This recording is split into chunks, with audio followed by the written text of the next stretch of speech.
I would like to quickly point out that John the Mouse Video has a large selection of videos from North and South America for your viewing pleasure.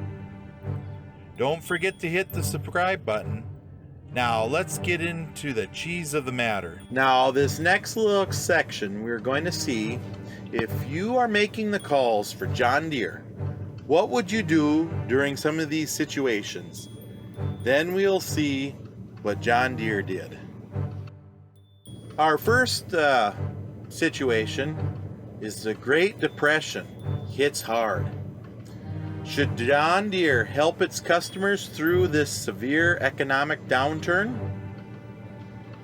Just before the Great Depression, a lot of farmers bought equipment on long-term loans.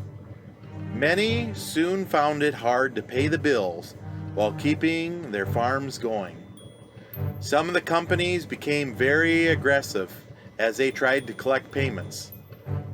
Deere & Company sales fell more than 57 million from 1930 to 1932. What would you do? The Great Depression left farmers struggling to pay their debts and also caused Deere & Company's sales to plummet. If you were in charge of the company, how would you keep it from financial ruin and also keep your commitment to your customers? John Deere decided to help the farmers, starting in 1931 by allowing them to delay payments on $54.6 million in loans.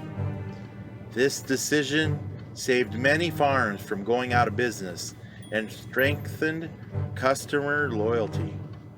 Nearly all the farmers who benefited from the loans paid off their debts within 4 years. Situation 2. John Deere's two-cylinder dilemma. Stick with reliability or try something new. After buying the Waterloo gasoline engine company, Deere aggressively continued to develop new products while still building tractors with its popular two-cylinder engines. Known as Poppin' Johnnies for their familiar sound, John Deere two-cylinder tractor models were produced for 40 years. Their engines were simple and dependable. Many competitors went to more conventional multi-cylinder engines, and Deere was tempted to do the same thing. What would you do? The industry's move to more complex engines made tractors more powerful, but many John Deere customers appreciated the ease and efficiency of the two-cylinder engines. What would you do if you were in charge of the new products for Deere? John Deere continued to produce its proven two-cylinder engines for 40 years, while aggressively researching and developing new products, even through the Great Depression. By 1952, Deere had sold about 293,000 Model A tractors and 309,000 Model B tractors, two of its most popular models. Situation 3. Industrial design reshapes an era. Should John Deere alter the look of its tractors? In the 1930s and 1940s, companies hired industrial designers to modify their products, trying to make them more comfortable, user-friendly, and visually more appealing. Common items like phones, appliances, cars, and trains were giving new shape and better functionality. It wasn't long before farm equipment companies wanted to apply this philosophy to tractors. Some proposed a complete redesign of John Deere tractors, but their shape had changed very little over a quarter of a century. By the 1930s, Deere and Company was a leader in the tractor market and wanted to keep growing. The decision to redesign its tractors might attract new customers, but it also could disappoint those who've grown comfortable with their traditional design. If you were in charge, what would you do?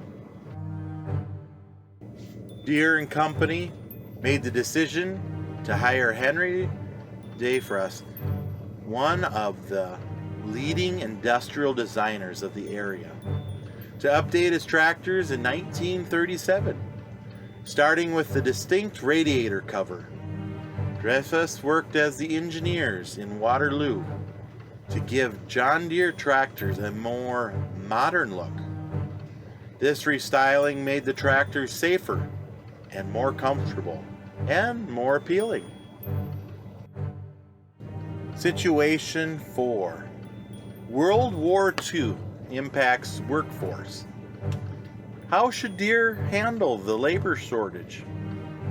Many employees left their jobs at John Deere to join the war effort in the 1940s, causing a severe shortage of workers.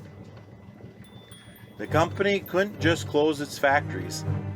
It needed to figure out how to fill those jobs to maintain production, while also adding lines to contribute to the wartime needs, like building airplane parts, ammunition, and transmissions. What would you do?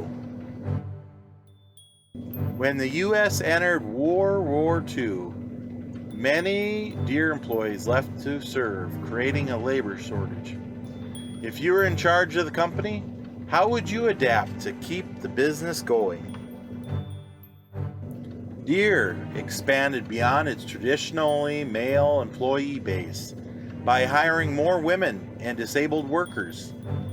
Some area residents also helped with wartime production by working in the factory at night after finishing their day jobs. Before the war, the company employed about 150 women in the factory positions.